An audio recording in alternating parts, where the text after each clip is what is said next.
On November 14, 2019, at 6:47 a.m., National Speleological Service rescue specialist Marcus Dane heard a sound he couldn't describe afterward.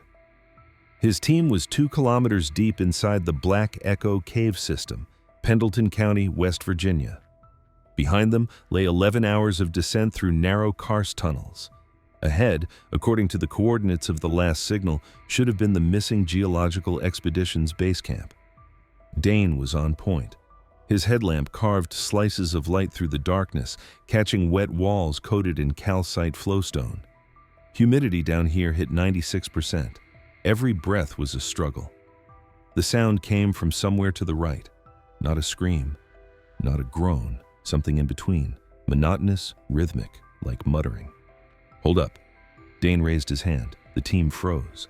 5 people in orange jumpsuits, rope spools on their belts, oxygen tanks on their backs. 48 hours ago, a 3-person geological team had missed their scheduled check-in.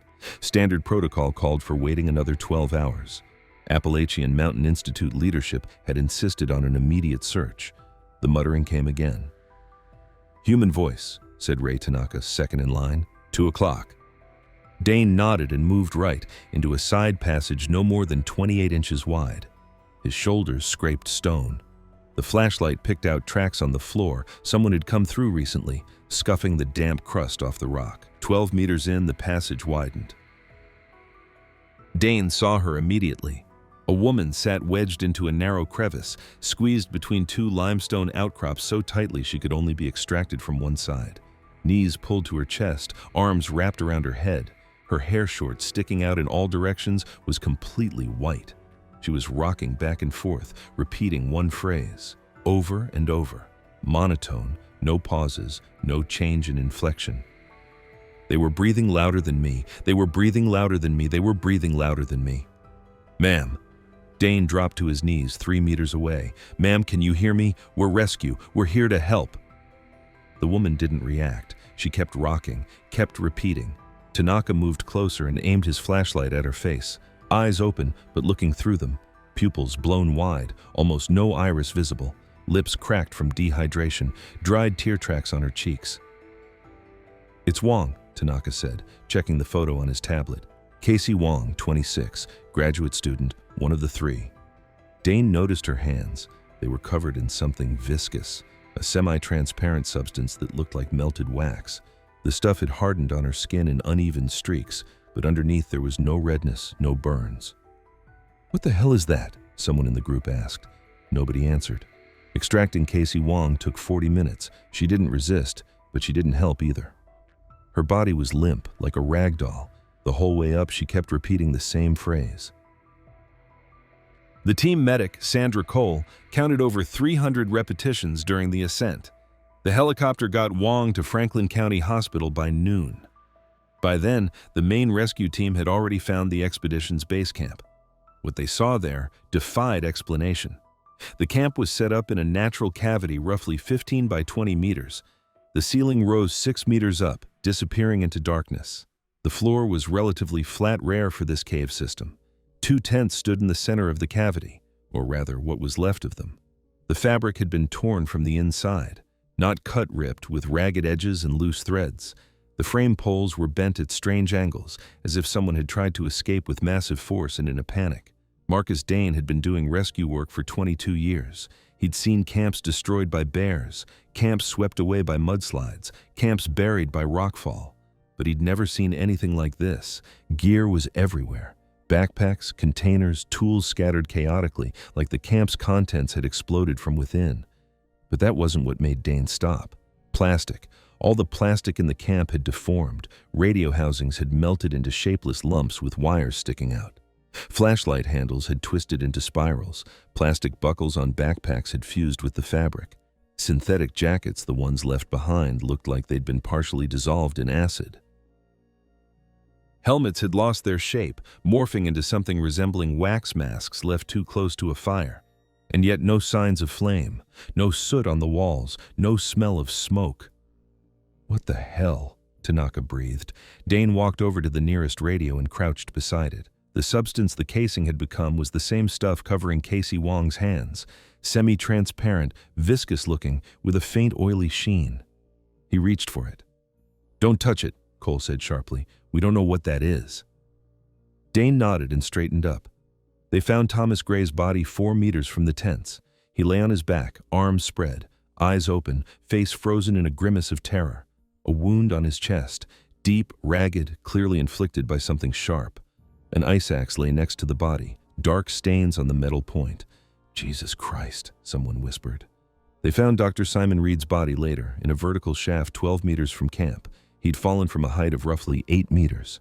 Neck broken. Death, by preliminary assessment, was instantaneous. His flashlight was still working. The beam hit the stone ceiling of the shaft, illuminating a circle of wet rock.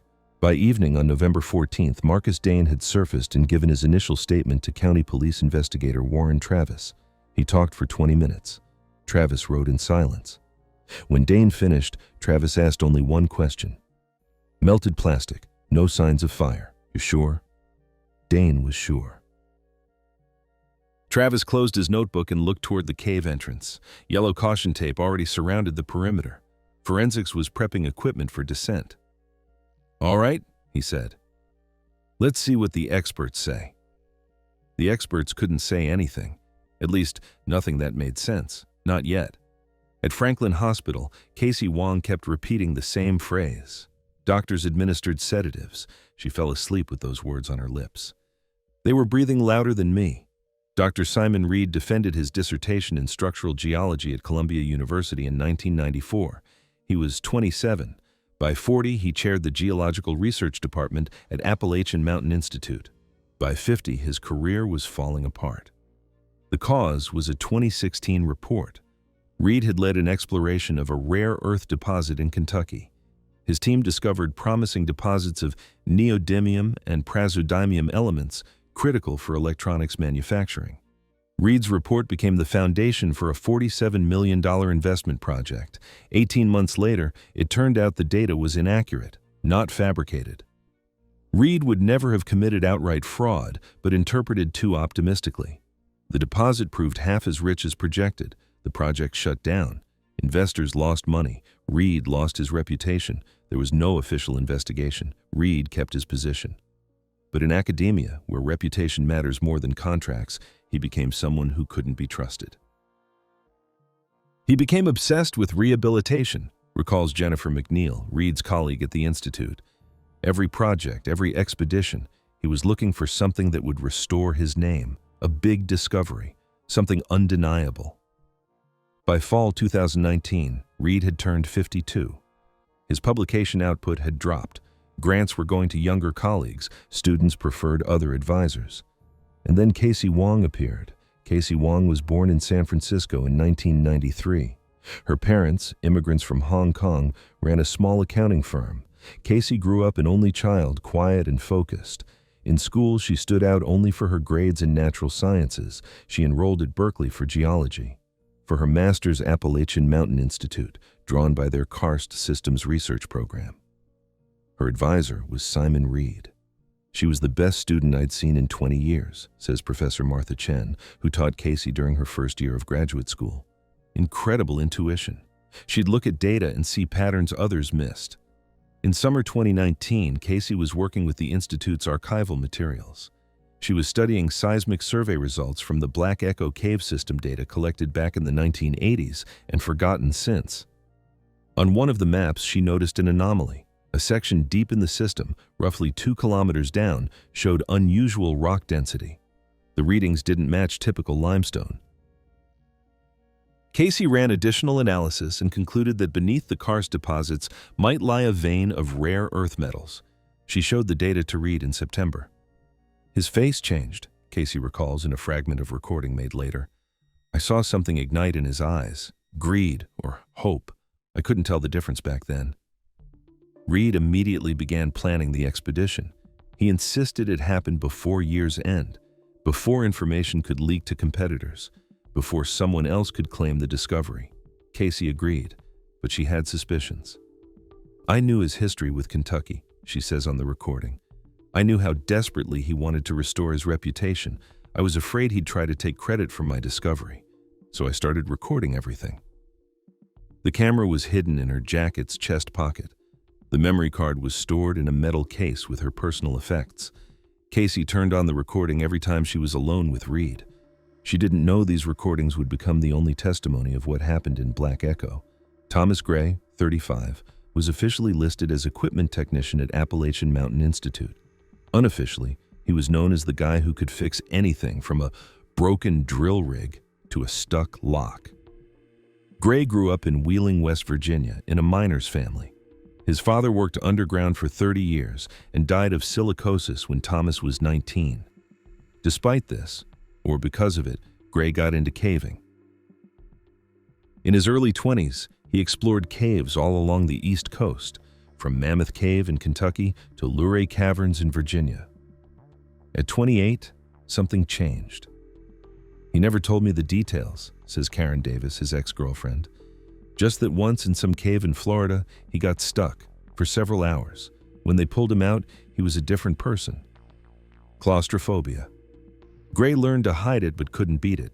He stopped going into caves for fun, only for work, only when the money was good.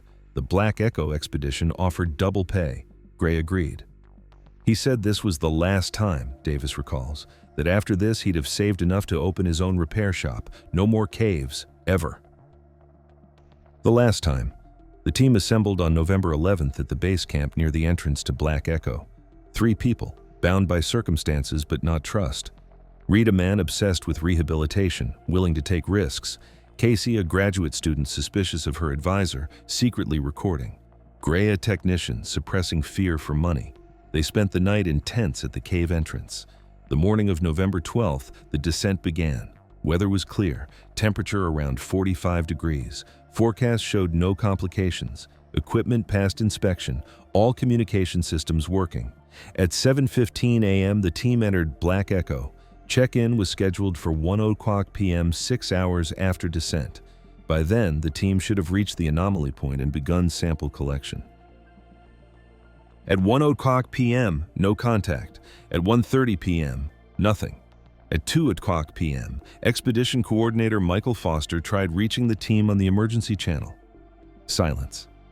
At 2:47 p.m., Foster activated the emergency response protocol. By then, the team had been underground for more than 7 hours. It would be another 41 hours before they were found. 41 hours during which something happened in the depths of Black Echo that still has no complete explanation. On November 12, 2019 at 7:15 a.m., Simon Reed was first to step into the darkness of Black Echo's entrance tunnel. Behind him came Casey Wong.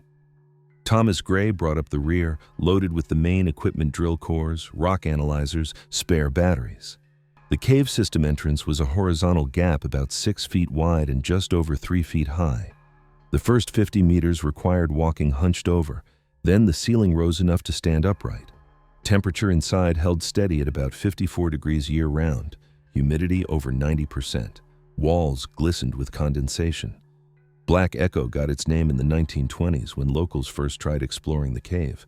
They didn't get far, about 300 meters, but they noticed a strange acoustic effect. Sounds in the cave behaved unpredictably. A whisper could carry for dozens of meters. A shout could dissolve without echo. Sometimes a low hum would come from the depths, like a distant organ. The locals decided the cave was cursed. They named it Black Echo and stopped going in. The first scientific survey of the system was conducted in 1983. Geologists from West Virginia University mapped the upper levels and documented the acoustic anomalies. They explained them as quirks of karst geology. Wind passing through narrow gaps and cavities created infrasonic vibrations at frequencies between 4 and 20 hertz. Infrasound isn't audible to the human ear, but it affects the body. Research shows frequencies in the 18 to 19 hertz range can cause feelings of unexplained anxiety, a sense of someone else's presence, even visual hallucinations. Scientists call it the fear frequency. The 1983 team noted that several expedition members complained of unease and headaches while working deep in the system. The effect disappeared after returning to the surface. Simon Reed knew about these reports. He mentioned them at the preliminary briefing, but dismissed them as a minor factor. Infrasound, he said. Unpleasant, but not dangerous.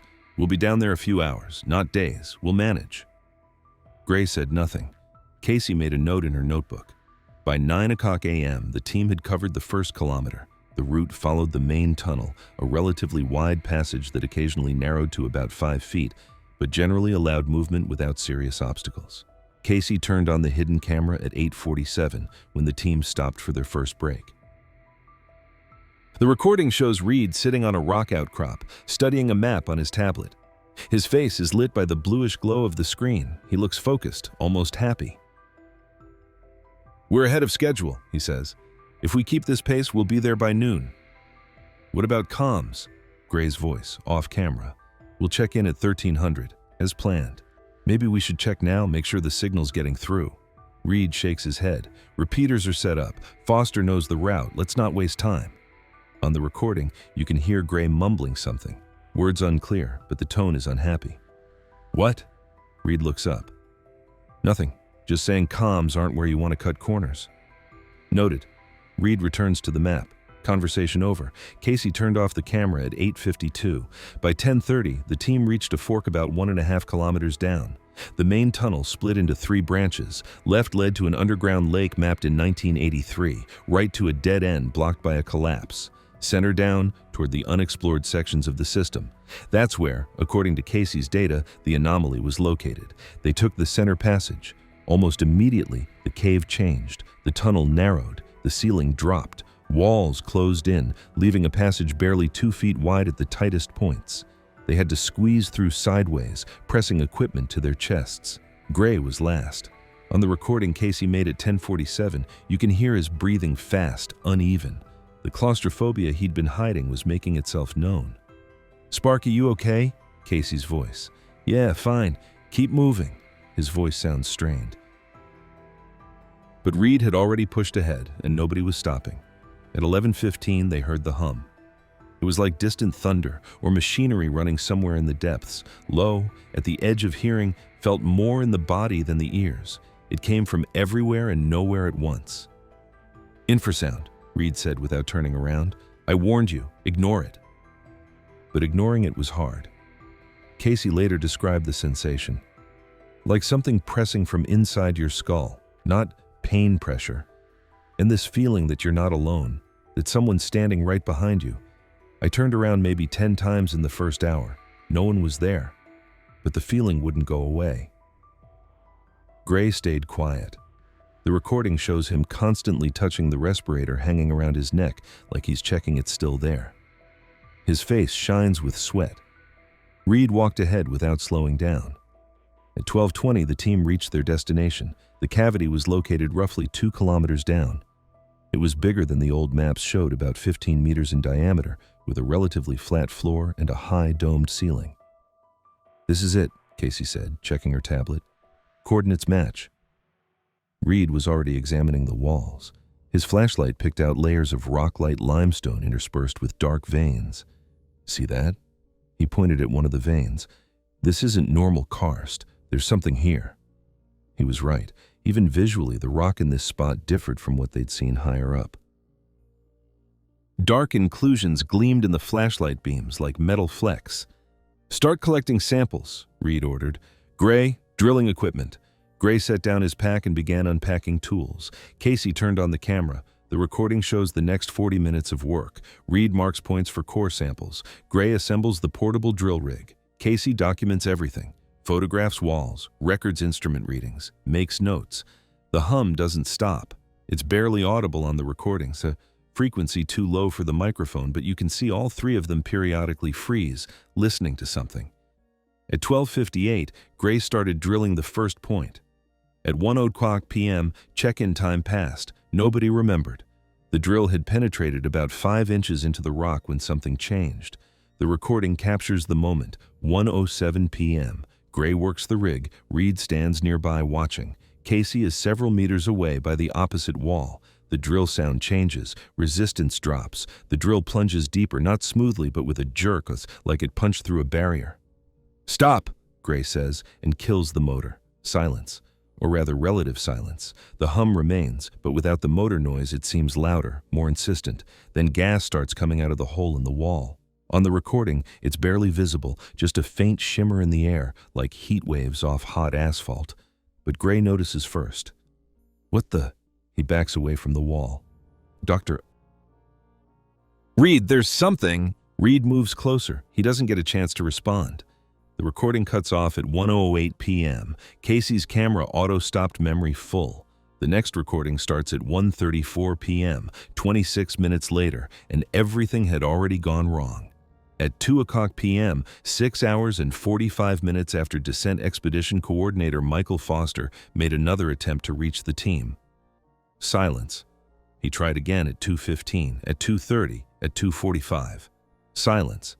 At 2:47 p.m., Foster called the National Speleological Service. "We've got a problem," he said. 3 people in Black Echo missed 2 scheduled check-ins, not responding on emergency channel. The rescue operation launched at 3:30 p.m. By then, 2 kilometers underground, there was already 1 body. A second would appear within hours. On November 15th at 3:20 a.m., Marcus Dane's rescue team began their descent into Black Echo. Nearly 36 hours had passed since Reed's team should have made contact. Standard protocol called for waiting 12 hours before launching a search operation. Appalachian Mountain Institute leadership had insisted on cutting that time in half. They knew something was wrong, Foster recalls. Reed never missed check-ins. Never. Even when he was sick and could barely talk, he'd make contact exactly on schedule. It was part of who he was. Control over everything. Dane's team consisted of 5 people. Dane himself, Ray Tanaka, medic Sandra Cole, and 2 rescuers from the local station, Brian Walsh and Kevin Chow. All 5 had experience in complex cave systems. They carried 48 hours of autonomous supplies, oxygen, water, food rations, medical gear, equipment for evacuating casualties, vertical section gear, and weapons. That's non-standard, Dane admits. We don't usually bring weapons on rescue ops, but Black Echo, there'd been cases of animal attacks, mountain lions, bears. They sometimes wander into the upper tunnels. We didn't know what we'd be dealing with. They didn't encounter any animals. The first 6 hours of descent were uneventful. The team followed the route marked by communication repeaters Reed's team had installed the day before. Small orange boxes attached to the walls every 200 meters. All repeaters were working. Signal was good. That was weird, Tanaka says. Comms worked perfectly. We could reach the surface any time, but Reed's team nothing. Either all their radios failed at once or... He didn't finish the thought. By 9 in the morning, the team reached the fork 1.5 kilometers down. They took the center passage, the one leading to the unexplored sections. That's when they first heard the hum. Dane stopped, raised his hand. You hear that? Everyone heard it, low, at the edge of perception, pressing on temples and chest. Infrasound, said Chow. He'd studied cave acoustics in college. Wind through narrow passages, probably 15 to 18 hertz. Dangerous? Unpleasant. Can cause anxiety, headaches, but not dangerous, long as we don't stay too long. They moved on. The passage narrowed. Walls closed in, ceiling dropped. Dane went first, lighting the way with his headlamp. The beam caught wet stone, flowstone, cracks, and tracks. Boot prints on the damp floor. 3 sets, leading deeper. We're on the right path, Dane said. No one responded. At 10:47, Walsh noticed the first oddity. Hold up. He pointed to the wall on the left. What's that? In his flashlight beam. Something glinted, stuck to the stone, semi-transparent, viscous, with an oily sheen. Cole moved closer but didn't touch it. Looks like melted plastic, she said. But where would... She trailed off. Dane was already moving forward. No time for mysteries. But the oddities multiplied. 100 meters on, they found a flashlight, or what was left of one. Metal casing intact, but the plastic lens and power button had become a shapeless mass that had run down the handle and hardened into weird formations. 50 meters further, a backpack. Fabric partially intact, but all plastic components, buckles, zippers, frame deformed beyond recognition. What the hell? Tanaka whispered. The hum was getting louder. Or maybe it just seemed that way. Dane checked his watch. 11:15, they'd been moving almost 8 hours. About 300 meters to the camp's presumed location. Keep moving, he said. They found Casey Wong at 11:32. The crevice was in a side passage, 20 meters off the main tunnel. Dane almost walked past it. The entrance was narrow, barely visible. But he heard the sound, muttering, monotonous, rhythmic, a human voice. He squeezed through the gap, scraping his shoulders on stone. His flashlight found a woman wedged into the deepest part, white hair, dilated pupils, rocking back and forth. They were breathing louder than me. They were breathing louder than me. They were breathing louder than me. Dane had seen a lot in 22 years of rescue work, frostbitten climbers, drowning victims, collapsed survivors. But this sight stopped him cold. This woman was 26 years old. In her personnel file photo, she had dark hair and a calm, focused look. What sat before him now was someone else, someone who'd seen something so terrifying her mind couldn't handle it. "Ma'am," Dane dropped to his knees. "Ma'am, my name's Marcus. I'm here to help." She didn't react. Her hands were covered in the same viscous substance they'd seen on the walls, but the skin underneath looked untouched. No redness, no blisters, no burns. Cole squeezed into the crevice after him. "Severe dehydration," she said, examining Casey. "Shock, possible poisoning, needs immediate evac." Dane nodded. "Tanaka Walsh, get the stretcher ready. Chow with me." "We're checking the camp." The camp was 180 meters from the crevice where they found Casey. Dane saw it from a distance. His flashlight beam caught the orange tent fabric, or what remained of it. They entered the cavity at 11:58. Dane later said he couldn't understand what he was looking at for the first few seconds. His brain refused to process the information, too many details that didn't add up. Tents torn from inside, gear scattered across the entire cavity, plastic, all the plastic in the camp transformed into viscous, shapeless mass. And the body. Thomas Gray lay 4 meters from the nearest tent, on his back, arms spread, eyes open. His face, Dane had seen many dead faces, but this one stuck with him, showed not just fear, terror, absolute primal terror. A wound on his chest, deep, ragged, lots of blood. It had pooled on the stone floor, partially soaked into clothing, partially dried into a dark crust. An ice axe lay next to the body. Dark stains on the point. Chow swore in Cantonese. Dane pulled out his radio. "Base, this is Dane. We found the camp. 1 survivor, critical condition. 1 deceased, signs of violence. Repeat signs of violence. We need a forensics team." Pause. Static crackle. "Copy, Dane. Second missing person?" "Searching." They found Simon Reed's body at 12:17. The vertical shaft was 12 meters from camp, behind a rock outcrop. Dane almost fell in himself. His flashlight beam didn't reach the bottom, and he didn't immediately realize he was standing at a drop. He shined his light down. Reed lay at the bottom, 8 meters below, head at an unnatural angle, neck broken. His flashlight was still working. The batteries had lasted more than 48 hours of continuous operation.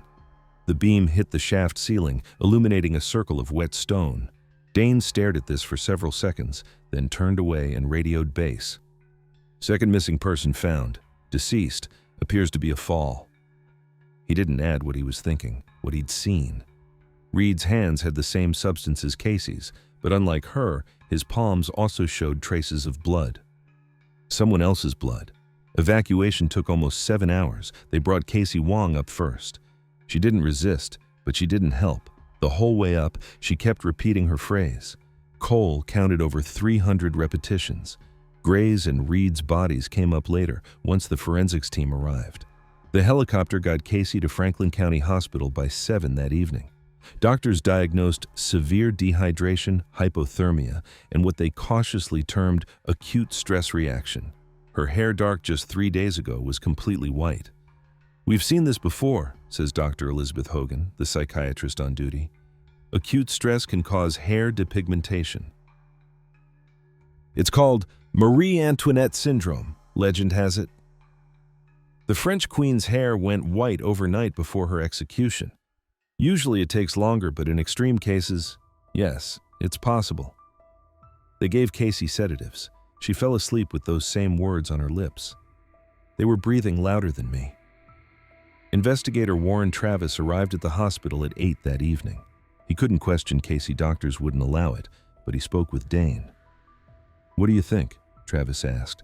Dane was quiet for a moment. I think something happened down there that I don't understand. One person killed with an ice axe, another fell into a shaft, third near catatonic, partial amnesia. Plastic all over the camp is melted, but no signs of fire. And this substance? He showed Travis photos taken in the cave. What is it? Travis asked. Don't know. Forensics took samples, but I've been doing this for 22 years. I've never seen anything like it. Travis looked at the photos, then at the closed door to the room where Casey Wong slept. All right, he said. Let's wait for the forensics results. The results would come in a week, and they wouldn't explain anything. On November 21st, 6 days after the camp was discovered, Pendleton County Forensic Examiner Nancy Zhou received the lab analysis results. She read the report 3 times, then called the lab and requested they repeat the tests. The repeat analysis results came November 23rd, identical to the first. Zhou had been a forensic examiner for 17 years. She'd studied fire victims, poisoning cases, industrial accidents. She knew what thermal effects on materials looked like. She knew what chemical effects looked like. What she saw in this report fit neither category. The substance is depolymerized plastic, she read at the briefing with the investigative team on November 24th.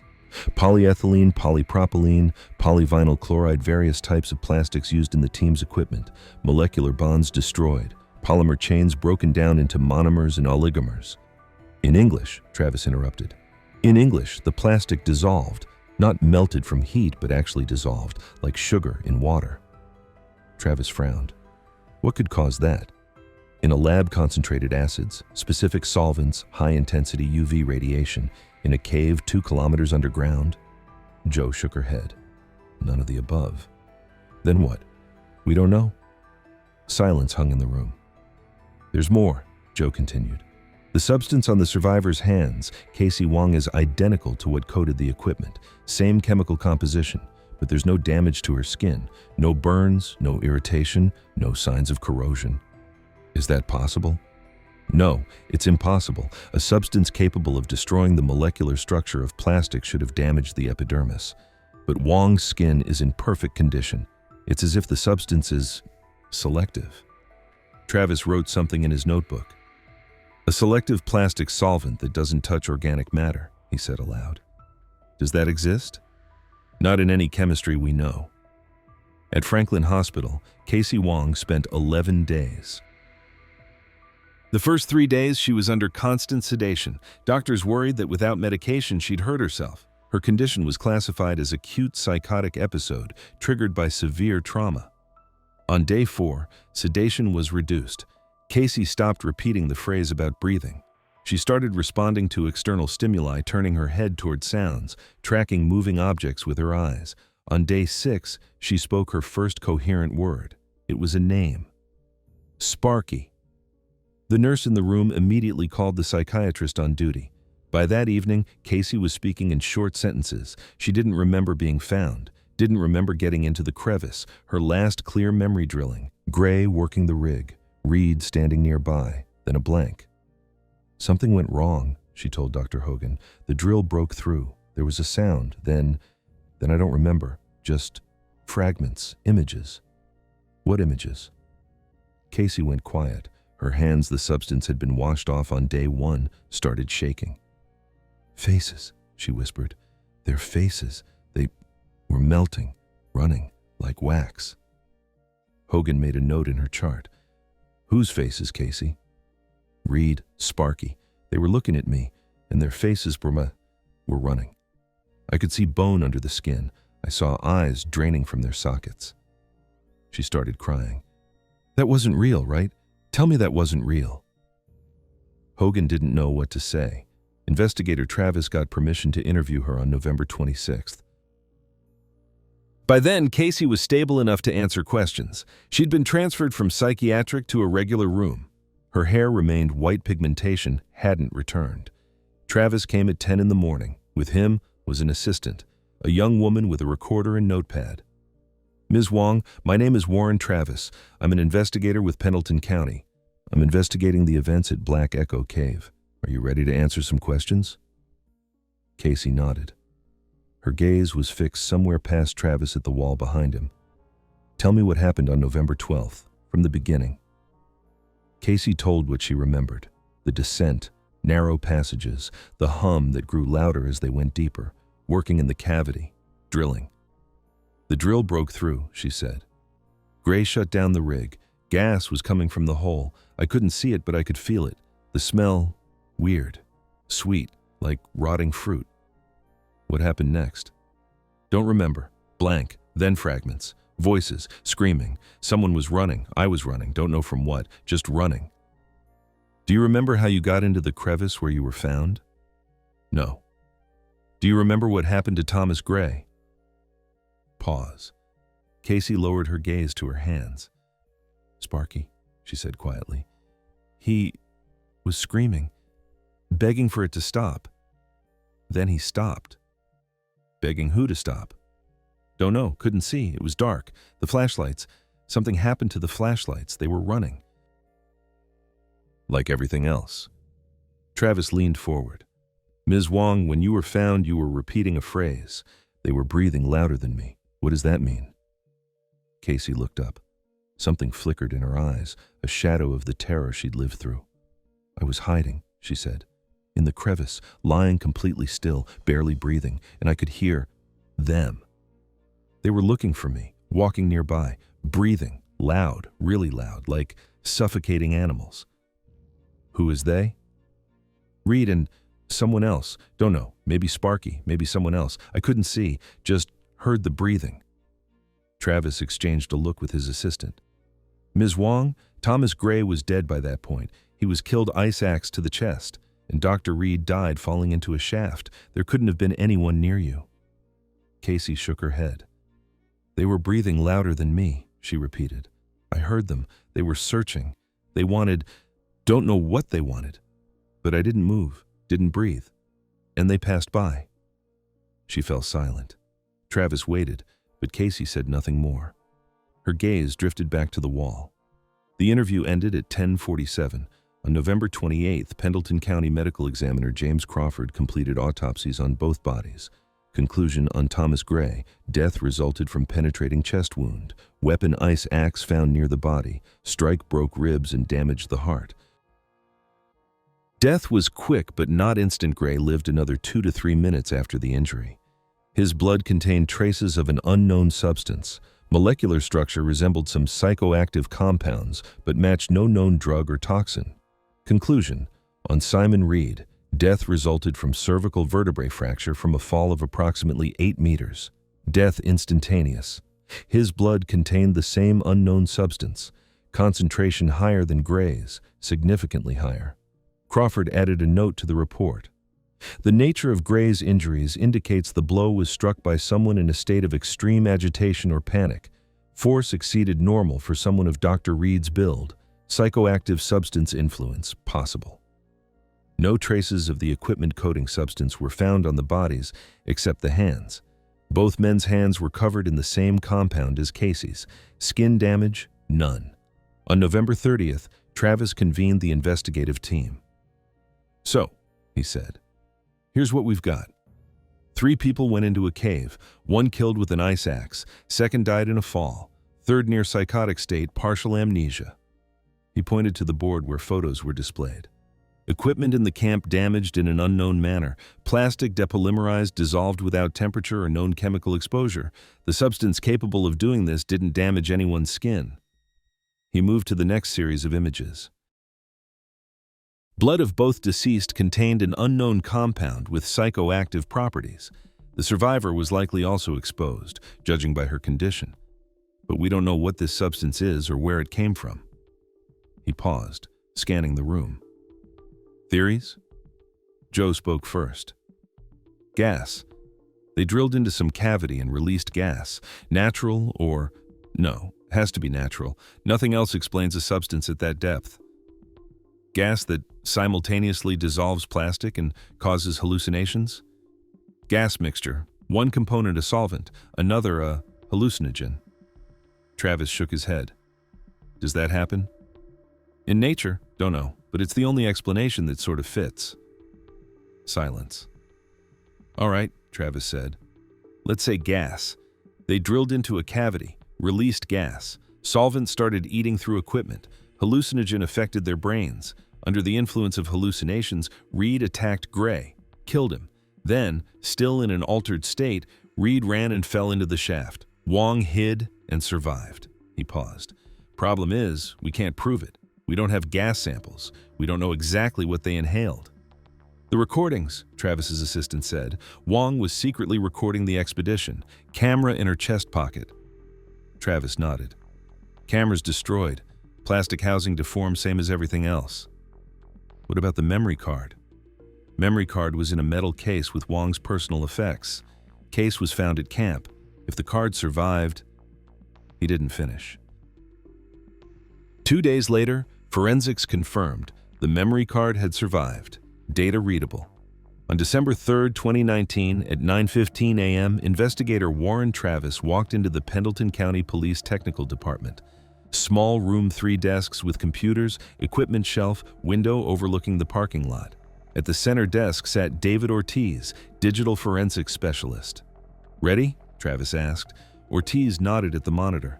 64 gig memory card, about 70% full. Video files in MP4 format, 1080p. Resolution, 43 files total, roughly 11 hours combined. 11 hours? Wong recorded a lot, not continuously separate clips, 5 to 20 minutes each. Earliest ones date to October. Meetings with Reed, expedition planning, prep work. We're interested in November 12th. Travis pulled up a chair. Show me.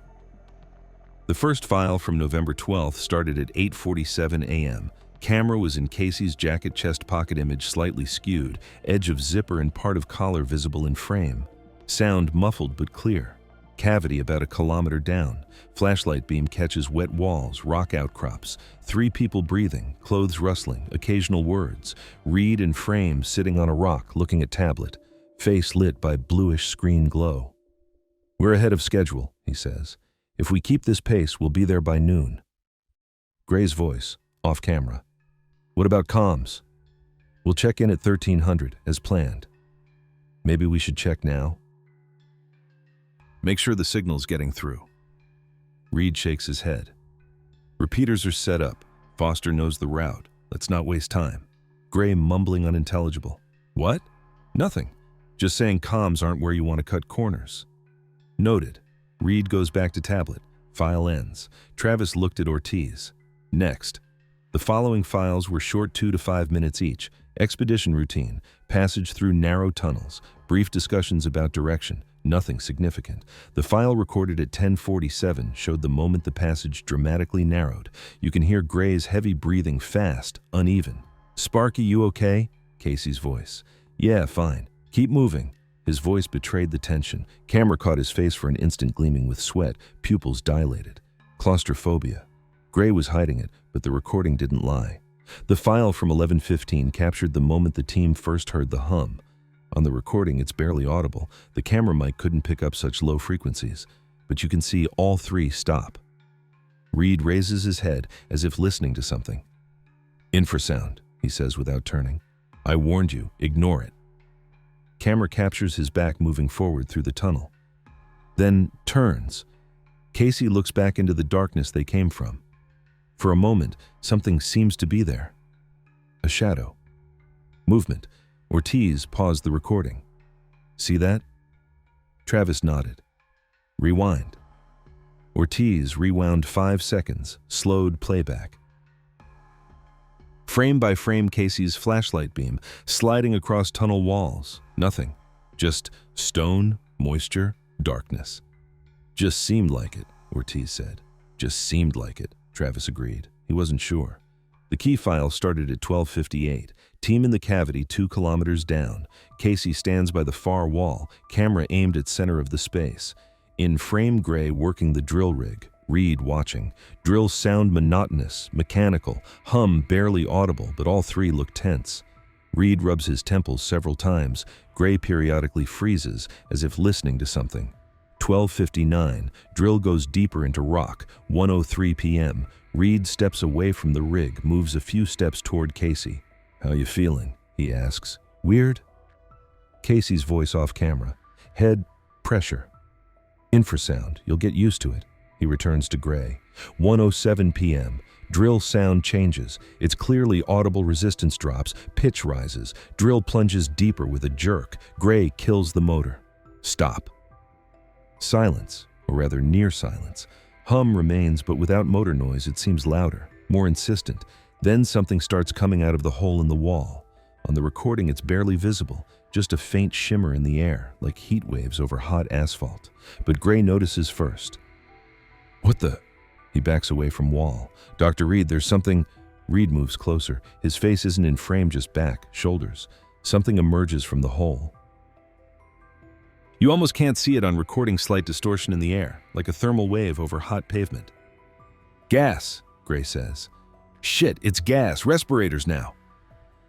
Movement, scrambling, camera jerks, Casey reaching for respirator around her neck. File cuts at 1:08 p.m.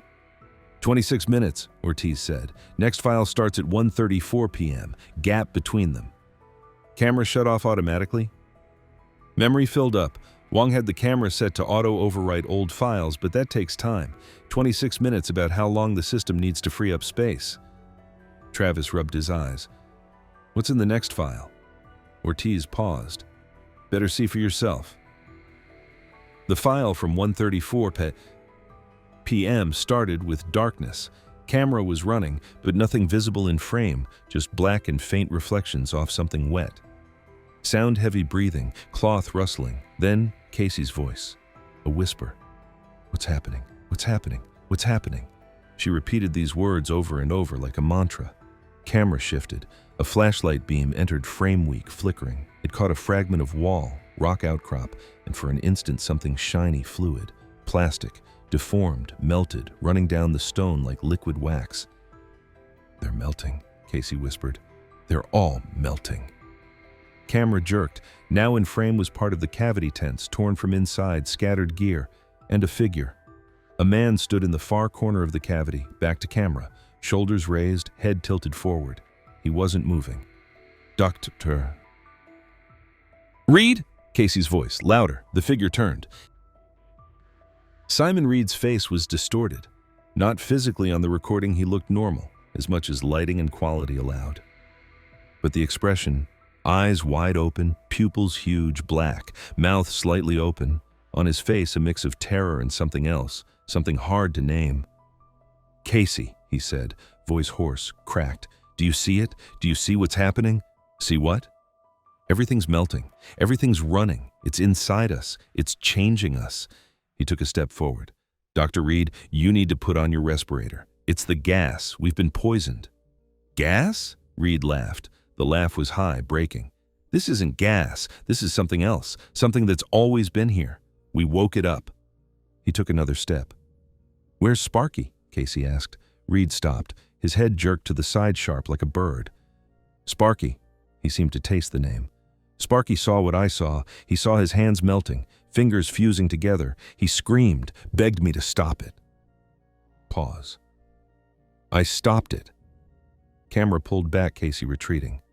What did you do? What he asked. I stopped it. He's not in pain anymore. At that moment, the camera caught the edge of frame. Travis saw what he didn't want to see. Gray's body. On the floor, 4 meters from the tents, arms spread, chest dark stains spreading across his jacket, ice axe nearby. Reed followed the camera's gaze. He asked, he repeated. He begged me himself. Then his head jerked again. Do you see it too? Do you feel yourself melting? I can help. I can stop it for you too. He moved toward the camera. Casey ran. Recording became chaos, flashing light and shadow, feet hitting stone, heavy breathing. Reed's voice, calling her name, grew fainter with each second. Then silence. Camera stopped. In frame tunnel wall, narrow crevice, darkness. Casey's breathing fast, panicked, and somewhere in the distance, other breathing. Heavy, ragged, getting closer. They're breathing louder than me, Casey whispered. They're breathing louder than me. She went quiet. The sound approached, footsteps, breathing. Someone past the crevice camera captured a shadow flickering in the dying flashlight beam. The shadow stopped. Long pause. Breathing loud, ragged, uneven. Then footsteps again. moving away. Casey didn't move for a long time. Recording showed only darkness and the sound of her breathing, now nearly inaudible. File ended at 2:17 p.m. Travis leaned back in his chair. He was silent for several minutes. Ortiz was silent too. "Next file?" Travis finally asked. 3 more short fragments. Darkness, breathing, nothing significant.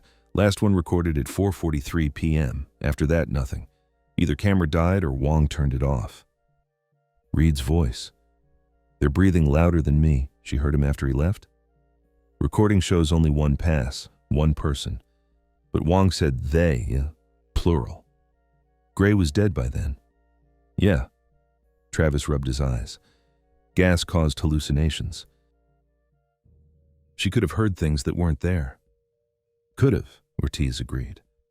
But there was no certainty in his voice. On December 7th, Travis presented his report to the county prosecutor. Official version: accident complicated by exposure to unknown natural gas. Team breached an underground cavity containing a mixture of toxic substances, one component volatile solvent for organic polymers, another powerful hallucinogen.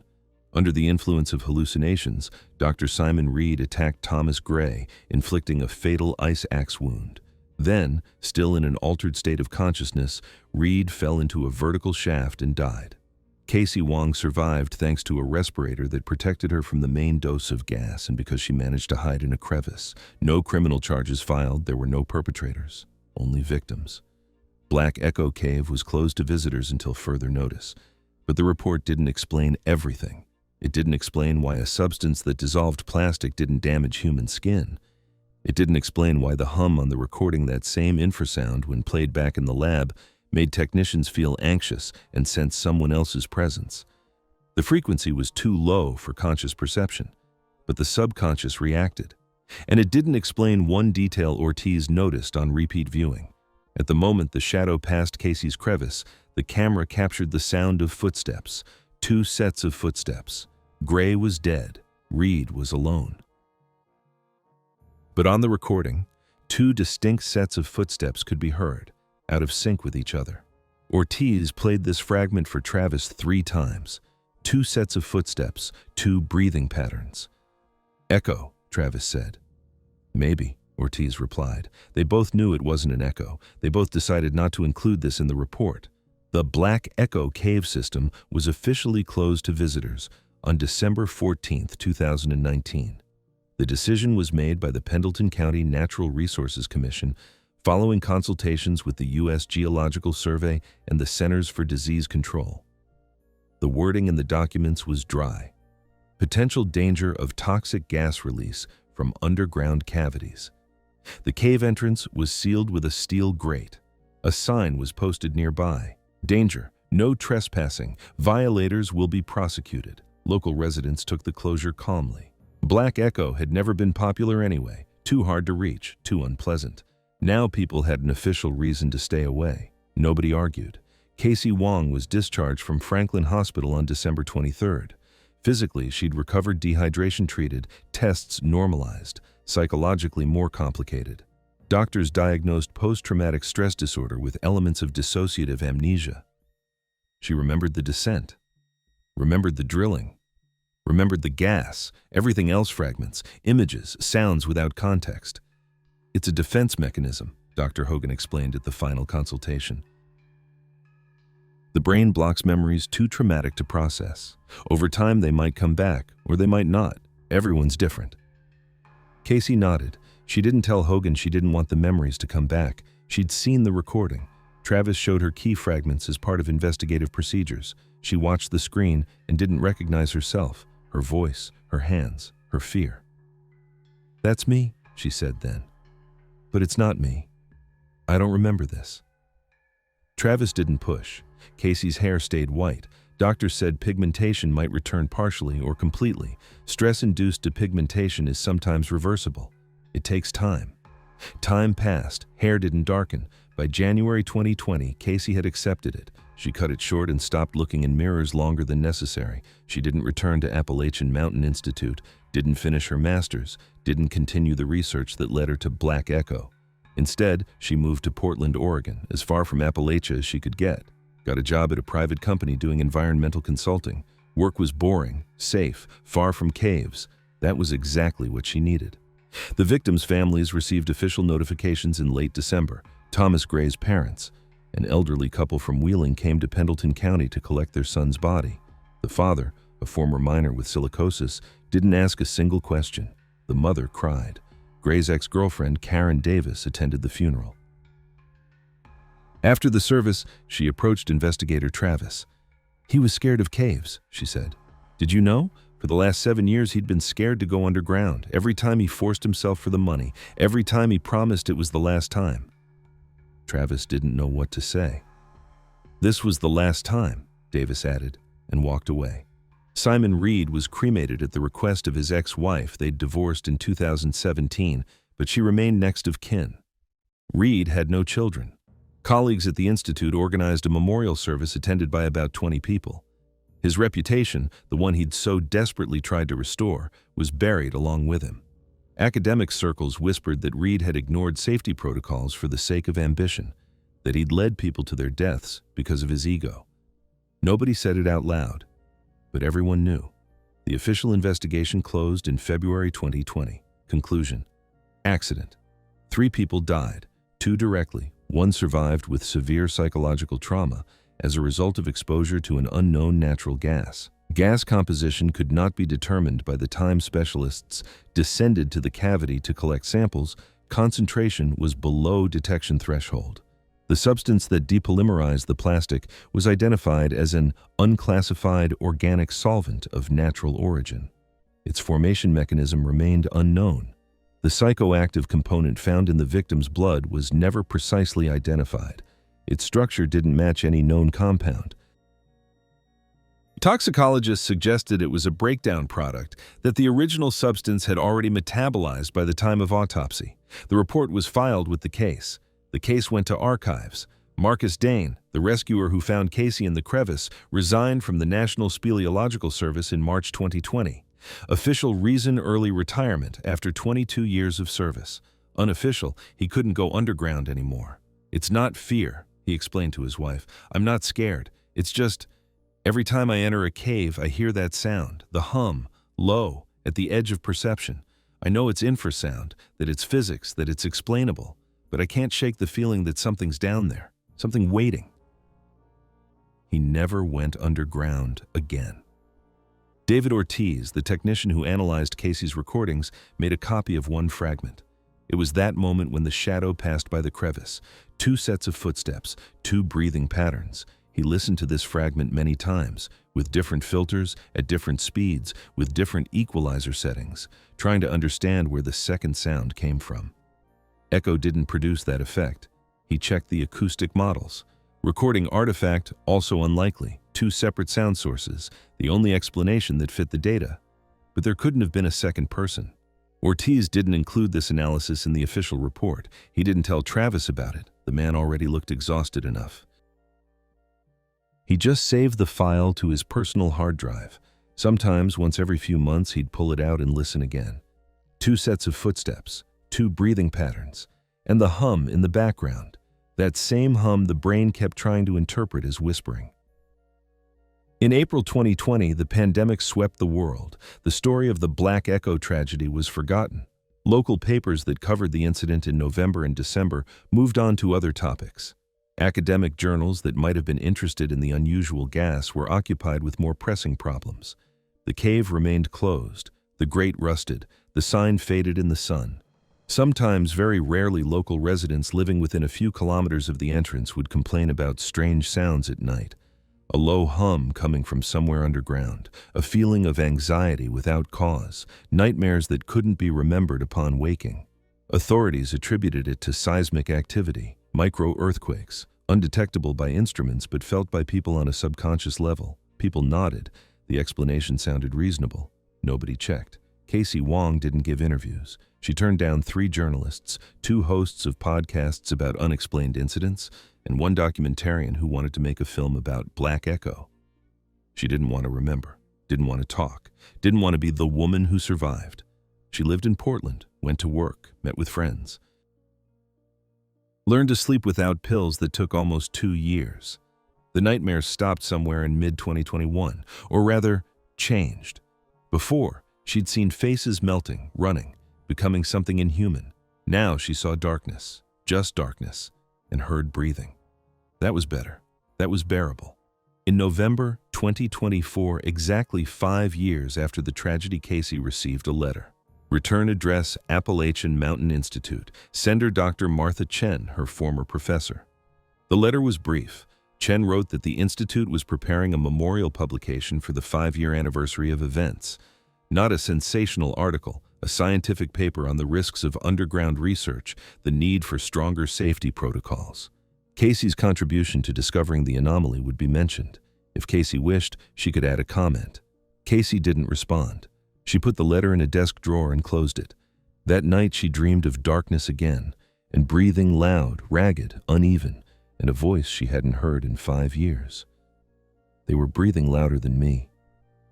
She woke at 3:47 a.m., sat up in bed, looked out the window at Portland's lights, at rain running down the glass, then lay back down and closed her eyes. She didn't remember what happened in Black Echo. Her brain had protected her by blocking the memories, but sometimes, very rarely, she felt that the memories were still there. Behind the wall her mind had built, waiting, like something waiting in the darkness underground. The official report on events in the Black Echo cave system runs 147 pages. It contains witness statements, expert analyses, event chronology, investigative conclusions, everything documented, everything explained, almost everything. The report doesn't explain why a substance capable of dissolving plastic didn't damage human skin. The report doesn't explain where 2 sets of footsteps came from on the recording when only one person remained alive. The report doesn't explain why the hum from Black Echo, ordinary infrasound generated by wind in karst cavities, makes people hear whispers in an unknown language when played back in a laboratory. The report doesn't explain what Casey Wong meant when she said they were breathing louder than me. Because some things can't be explained, or because the explanation is more terrifying than the unknown. Black Echo Cave remains closed, the grate rusts, the sign fades, and somewhere in the depths, 2 kilometers below the surface, the hum never stops. It sounded before people descended there. It sounds now that people have gone. It will sound forever.